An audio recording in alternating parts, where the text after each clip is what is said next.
4.3 billion people live across this vast continent called Asia, and we are telling their stories. On this edition, seeking greener pastures, farmers from India's Punjab state settle in Georgia to escape poverty at home. On guard, meet India's traditional wrestlers who work as bouncers safeguarding the capital's nightlife. And full-time housewives. Why some mothers in China are leaving their jobs and choosing to stay at home. I'm Natalie Carney, and this is Assignment Asia.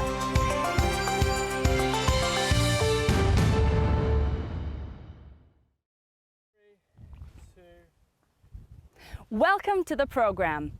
It's not all that unusual these days to see people wearing turbans tilling the fields here in rural Georgia. What was once a very unusual destination has now become much more attractive for Indian farmers looking for opportunities abroad. Dozens of Punjabi farmers have settled here, helping make the agricultural sector in this country grow. But as my report shows, it's not always been an easy transition.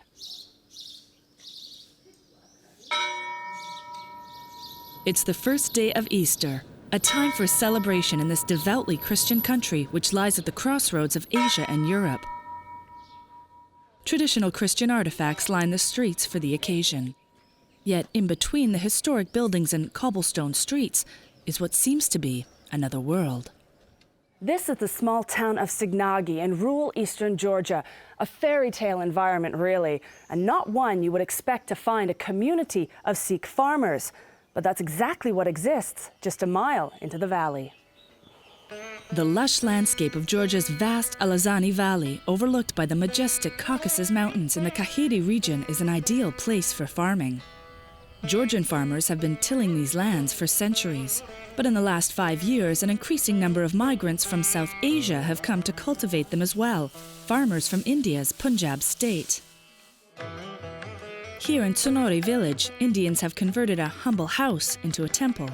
With land prices a fraction of what they are back home, these men moved to rural Georgia, dreaming to start or expand their economic opportunities. Only these are progressive farmers. Only progressive farmer wants to go and abroad. They consider themselves reformists, farmers willing to take risks and step out of traditional ways of doing things to increase their chances of success. And here we put 70 to 80% of our savings. Agriculture makes up almost 10% of Georgia's nearly $790 billion economy. But despite Georgia's abundance of agricultural land, local farmers have limited ability to develop them, and so the country has to import more than 80% of its food. შემიძლია ვთქვა, რომ ჯერჯერობით საქართველოში სოფლის მეურნეობა განვითარებული არ არის ის დონეზე, რაც დღევანდელობას შეეფერება სოფლიო სტანდარტების მიხედვით. ძალიან ჩამორჩენილი არის როგორც მეცხოველეობის დარგები, ასევე სოფლის მეურნეობის სხვა დარგებიც. To bolster domestic production, the Georgian government eased visa policies and allowed foreign ownership of land. It also cut taxes and slashed regulations for permits and licenses. An aggressive campaign followed, luring those with money and agricultural know-how abroad to move to Georgia. The campaign targeted several countries, especially India, where more than half of the population is into agriculture. Suddenly, agents promoting land in Georgia began appearing on Indian TV. In whole world, everybody knows that Punjab, our state, is popular for agriculture business and farmers. 26-year-old Ravneet Khan, along with his mother and father, were among the estimated 2,000 Indians who made the move. ਇੱਥੇ India ਨਾਲੋਂ ਸਾਰੇ ਕਾਸੇ ਨਾਲੋਂ ਇੱਥੇ ਰਹਿਣ ਦਾ living of standard ਵਧੀਆ ਹੈ, nature ਵਧੀਆ ਹੈ, ਸਭ ਕੁਝ ਵਧੀਆ ਹੈ ਇੱਥੇ, ਹਵਾ ਵਧੀਆ ਹੈ, air good, too much oxygen ਹੈ, ਸਭ ਕੁਝ ਵਧੀਆ ਇੱਥੇ ਠੀਕ ਆ ਤੇ ਜੇ ਸਾਨੂੰ ਗਵਰਨਮੈਂਟ ਸਾਥ ਦੇਵੇ ਇਥੋਂ ਦੀ ਗਵਰਨਮੈਂਟ ਸਾਨੂੰ ਵਧੀਆ ਰੱਖੇ ਗਵਰਨਮੈਂਟ ਸਾਥ ਦੇਵੇ ਤਾਂ ਬਹੁਤ ਵਧੀਆ ਇੱਥੇ In Kakheti region I just found beauty of nature, nothing else. When I seen the buildings it was like black and white movie. With gorgeous surroundings and affordable, fertile land, Ravneet and his family were quick to plant their roots. They bought wheat fields, a house, a car, and a dog. In first year, I bought land in the last of 2012, and I made all operations and saw the land. And when I get the crop, the expenses were more than the income. So I thought that I must try in future and let's see what's going to happen. So how did you come to know about Georgia? From the TV channels. Yadwinder moved to Georgia in 2012, but unlike most Indian farmers here who would opt for traditional wheat or cornfields, Yadwinder bought vineyards. We have grapes, black grapes here. It's called Safirab in Georgian. And is that a popular grape in the country? Yes, it's very popular grapes in the country because it's very expensive, more than white grapes. They are giving good money. Everybody said these grapes are very good here. So we choose these things. So Yadwinder took the leap into a crop he had no previous experience with. Yadwinder says he would get a profitable return on his harvest back in India, but with only 1 hectare of land, that profit was relatively limited. Here he has 82 hectares, and it certainly doesn't hurt that Georgia is a wine-loving country. Georgia produces more than 15 million bottles of wine every year as part of a tradition that dates back thousands of years. How has this season been for you? Has it been a productive year? Yes, first time when we work here, in the first 2 years, we got good money. But last year have some problem with the government. That time we have got less than that. Gurpreet Singh was one of the first Indians to move to Georgia. For the last 6 years, he's been managing nearly 130 hectares of land for a company back in India. ਅਸੀਂ ਹਜੇ ਤਾਂ challenge ਦੀ ਨਹੀਂ ਗੱਲ ਕਰਦੇ but ਅਸੀਂ ਜੇ ਇੱਥੇ ਸਾਡੇ ਨਾਲ ਮੌਸਮ ਦਾ ਸਾਨੂੰ ਵਧੀਆ ਸਾਥ ਦੇ ਗਿਆ ਤੇ ਅਸੀਂ ਇੱਥੇ ਵਧੀਆ ਖੇਤੀ ਕਰਕੇ ਵਿਖਾਵਾਂਗੇ ਕਿਉਂਕਿ ਉੱਥੇ ਵਧੀਆ ਖੇਤੀ ਅਸੀਂ ਕਰ ਰਹੇ ਹਾਂ ਇੰਡੀਆ ਦੇ ਵਿੱਚ ਪੰਜਾਬ ਦੇ ਵਿੱਚ ਇੱਥੇ ਵੀ ਮਹਾਰਾਜ ਦੀ ਕਿਰਪਾ ਨਾਲ ਵਧੀਆ ਖੇਤੀ ਹੋਊਗੀ ਆਉਣ ਵਾਲੇ ਸਮੇਂ ਦੇ ਵਿੱਚ The influx of foreign farmers came as a shock to many locals. Worried about the migrants' impact on their livelihood, some took to the streets.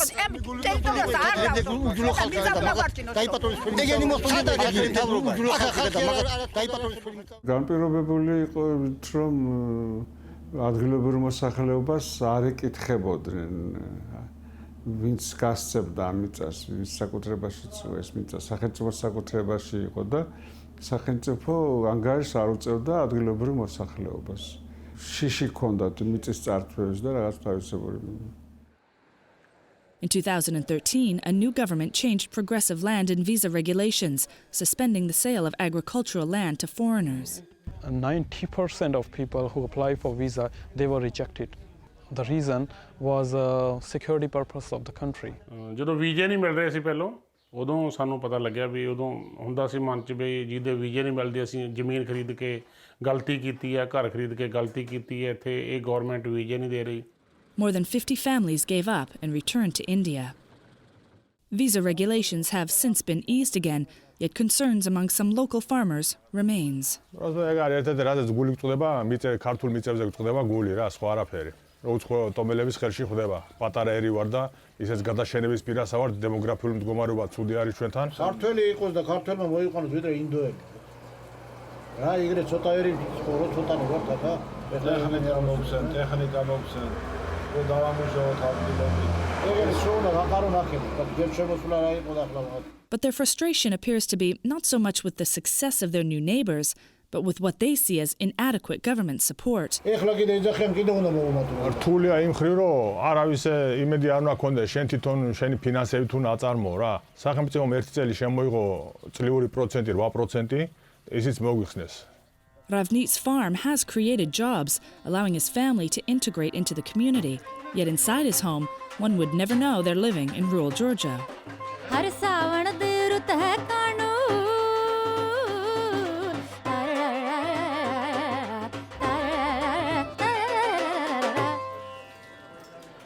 The Kang family has become quite well known in the community. The family even helps their neighbors out financially. And they always pay you back. Yeah, always pay you back. Nice people. I love everybody. And they all love you too? Yes. Some of the Indians, like the Kangs, have also learned the Georgian language.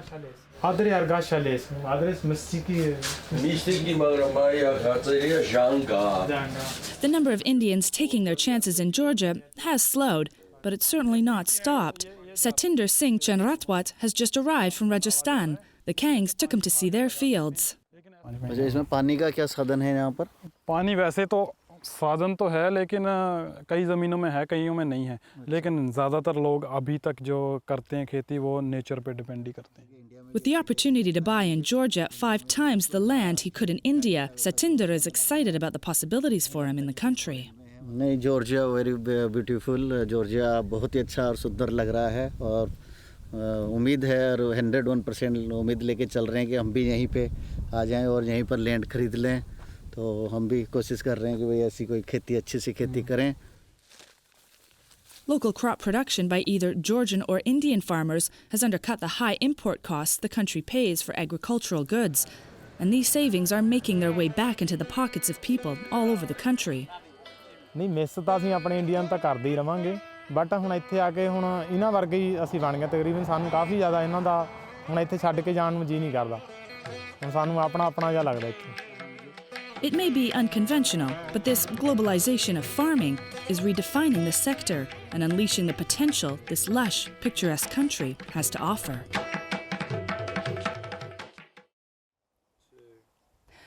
With all their life savings invested, Yadvinder, Ravneet and many others from the community say they are here to stay. Some Indians have even met Georgian partners and started families. They say each year is getting better and better, so are optimistic about the future. Next on Assignment Asia, get to know India's wrestlers guarding New Delhi's nightlife.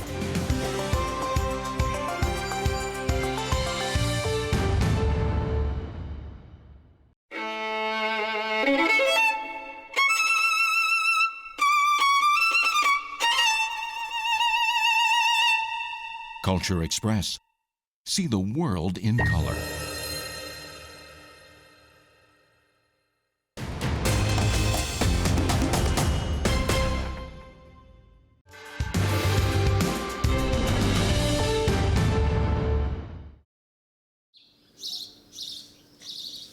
With a growing number of affluent customers, the Indian capital's clubbing scene has boomed in recent years, and so has the need for bouncers to provide security. Able-bodied wrestlers in some of India's villages have become the source of this manpower. Jyothy Karat tells us the story of one man who seized the opportunity. A traditional wrestler who dreamed of being an Olympian is now a towering figure over New Delhi's nightlife.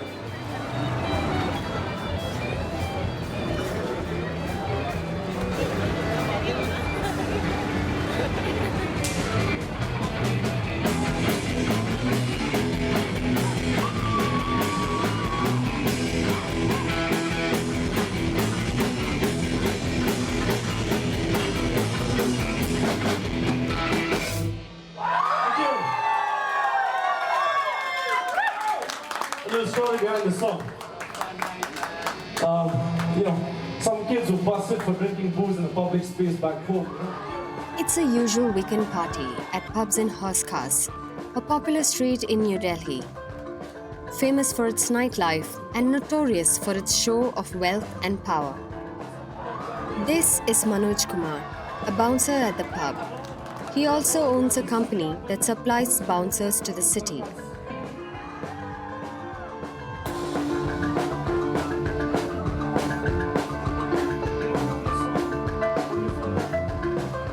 Most of his employees are like him. They grew up training to be wrestlers. Like most wrestlers turned bouncers, Manoj Kumar lives in a village in the outskirts of Delhi. In his village Lampur, wrestling is a tradition they all grew up with.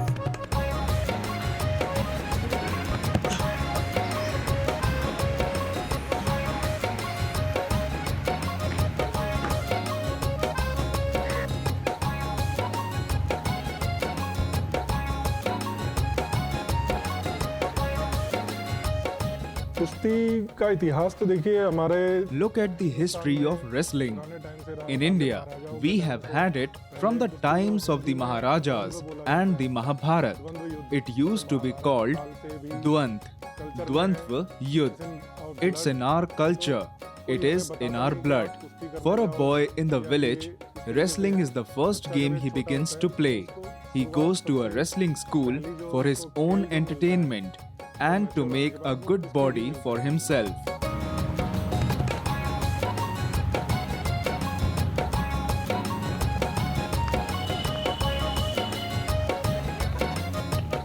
It's 5 a.m. on a Sunday, and Anand Prakash, the master wrestler at the Arya Samaj School of Wrestling in Bankner, is coaching a team of young wrestlers.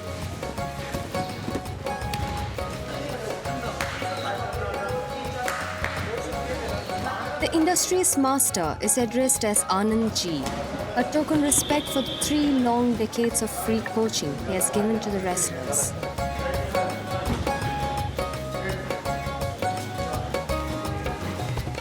There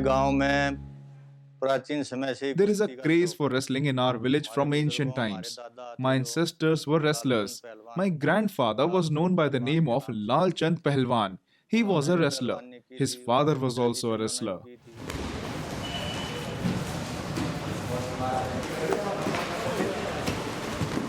Anand Ji has coached many international champions and even Olympians.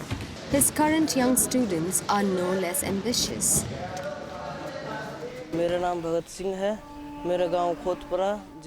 My name is Bhagat Singh. I am 15 years old. I have been wrestling for 4 years. I want to be an Olympian someday. These young men work hard for an average of 10 hours a day, hoping that someday their Olympic dreams would come true. At the Delhi State Wrestling Competition for Seniors, Anand Ji is judging wrestlers in weight categories ranging from 54 to 140 kilograms. Here, wrestling is serious business. The stakes for wrestlers are high. The youth goes to the wrestling schools, wrestles, goes forward participating in competitions, in international competitions, national level competitions. The wrestlers who win gold and silver at the national level competitions are given good government jobs and a fat salary. Their lives change after that, meaning wrestling is a small game meant to keep you healthy, and that very game completely changes your life.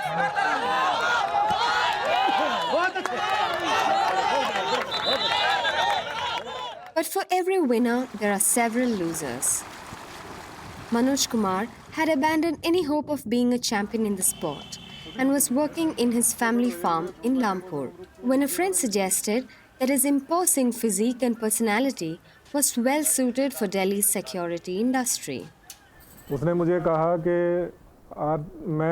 He said he goes to these events as a bouncer. He gets paid well, gets to be in a great ambience, and be part of a world that we, villagers, could not even imagine.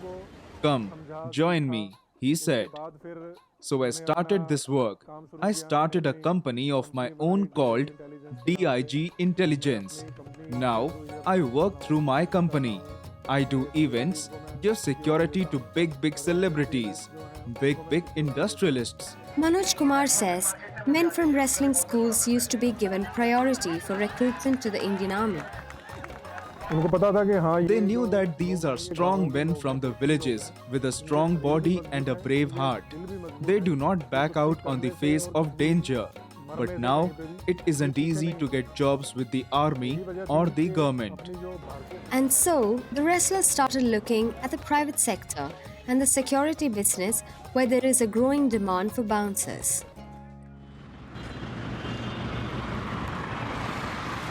The landscape in India's National Capital Region, known as NCR, has undergone tremendous change in recent years. Many farmers had become very rich overnight by selling their land.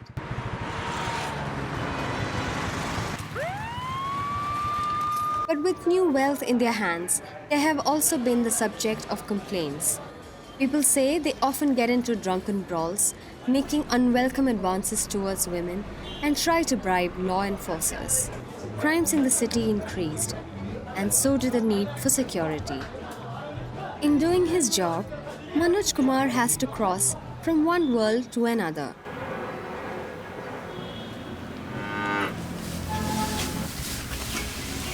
He grew up in a village where the culture is patriarchal and conservative, very different from that in the pubs.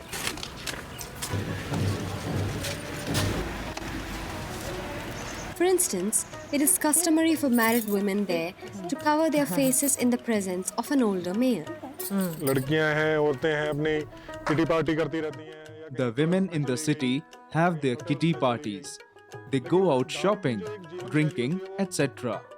The women in our villages are not like that. They don't even like to go to the cities. They are happy to spend their whole lives going about their domestic chores and derive happiness from little things. As much as Manoj Kumar loves his wrestling schools and village life, he does not regret choosing a career as a bouncer in the security industry. पहले मुझे लगता है कि हाँ अगर मैं ऐसे ही खेतों में ही अपनी जिंदगी गुजार रहा होता I feel that if I had just continued to work as a farmer, I would still be stuck there. But my life turned away from it towards the security business. Now my lifestyle has also changed. My manner of speaking has also changed. I keep hoping that in future my children will also have very good careers.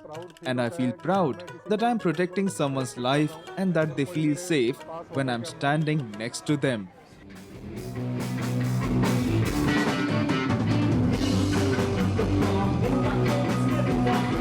As the night rages on with more deafening music in Hoskas, Manoj Kumar shows an impressive figure standing tall over the crowd, promising to protect them from violence. But while he and others like him take pride in their new life, a few young Indian wrestlers continue to pursue their Olympic dreams, not certain if one day they too would end up protecting the wealthy in the cities. For Assignment Asia, this is Jyothy Karat, reporting from Delhi. Bouncers in New Delhi are mostly men, but Manoj Kumar's company has now begun accepting applications from females and even plans to train them in wrestling. When we return, why some career women in China are choosing to become full-time homemakers.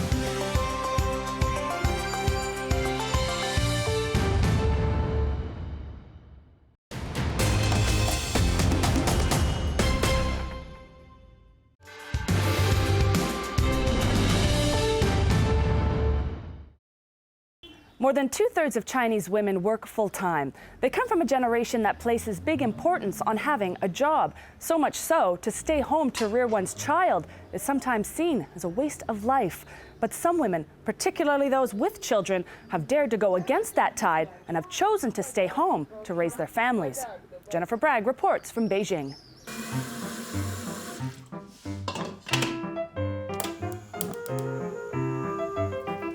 身边很多人告诫我，就说当全职妈妈以后，就要开口伸手向老公要钱了，就要看着脸色啊，这滋味可不好受。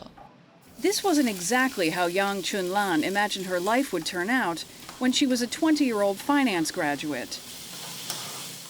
起床喽！ But 2 decades later, she decided to stop working and stay home to raise her son. 做全职妈妈之前呢，我是在做中粮集团新疆红花籽油在华北的总代理商，北京呢是我的主要阵地。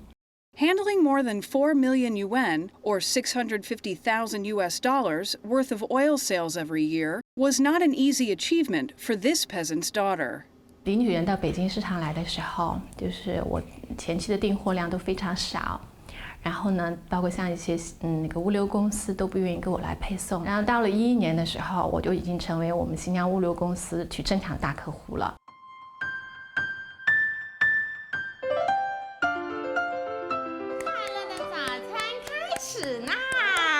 Then 3 years ago, overwhelmed by the stress at work, Yang decided to walk away. 我当时在怀孕的时候，做全职妈妈，怎么说呢，也是个无奈之举吧。But the decision wasn't easy. More than 2/3 of women in China work full-time. So for Yang, there is a big social stigma against staying home, not to mention pressure from friends and family to keep working. 就是说吧，有点顾虑。我有3个小孩，他是最小的一个，这个文化他也高一点，从小他自立性强得很。我们兵团一直苦了好几年，多少年也没有能力买个房子，这房子也是他给我们买的。人家工作就辞掉了，后来你这个在这个找工作要好找不好找。人家小陈一个人工作，你拉3个人要生活，你必定把小陈的生活线给搞好。Yang's parents grew up in an era when men and women believed that work was the most important achievement in a person's life, and people who didn't work deserved to be despised. During the 1970s, the employment rate in China was up to 90%. So in that generation's eyes, staying at home to raise a child is not a real job. It's just a means of life. 我觉得很多人啊，对全职妈妈的角色啊，全职妈妈就是，你就是打扫卫生、做饭，带孩子，然后呢，给人外的印象就是，蓬头垢面的、邋里邋遢的，觉得不修边幅的那种。Despite the misconceptions, more highly educated women in China are becoming more open to this option. Unlike their parents, who grew up in poverty, women today can at least afford to stay at home and attach more importance to their kids' education. Eventually, Yang joined a club with other stay-at-home moms, women she can relate to. 建了群吧，大概有半个多月，一直都2个人。那个100天的时候，我们已经超过100人了。Members include a former lawyer, TV station director, and business owner. 都是为孩子，对，基本上都是因为有了孩子没有人照顾。我觉得大城市大部分都是要这样的，因为大城市的那个家庭的那种压力，有时候胜过于你的经济压力。我们在座的好几个妈妈都有2个孩子，那这样的话肯定是现实情况是家里的情况没有人照顾，没有人盯着的话肯定不行。所以只能放弃自己的工作。因为以后就开郁闷了，就做什么事情都一个人，去哪都一个人，什么中午吃饭呐，什么逛街呀、看电影啊，我一般都不吃，都一个人。最关键是有地方倾诉了。对，大家可以一块出来聊天啊，逛街，生活慢慢就改变。Yang Chunlan's husband has also been supportive. But not everyone can understand her decision. 会跟着我们家先生去聚会的时候，然后他们就问我：“你现在在做什么工作？”我呢就说：“我是做全职妈妈。”然后对方就没有回应了。他们觉得你就是一个带孩子的，找不到和你一块共同的话题。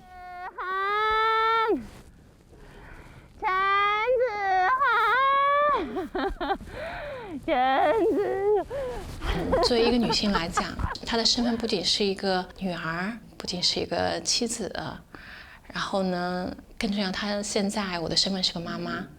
我现在是妈妈，我就要把妈妈这个角色做好。中间也许会面临很多，包括有些时候会感觉到空虚，会无奈，会觉得委屈，甚至有些时候会对未来感到迷茫。但是我选择和孩子在一起，我从来没有后悔过。我希望我们家的宝宝能够，快乐的、开开心心的，成长。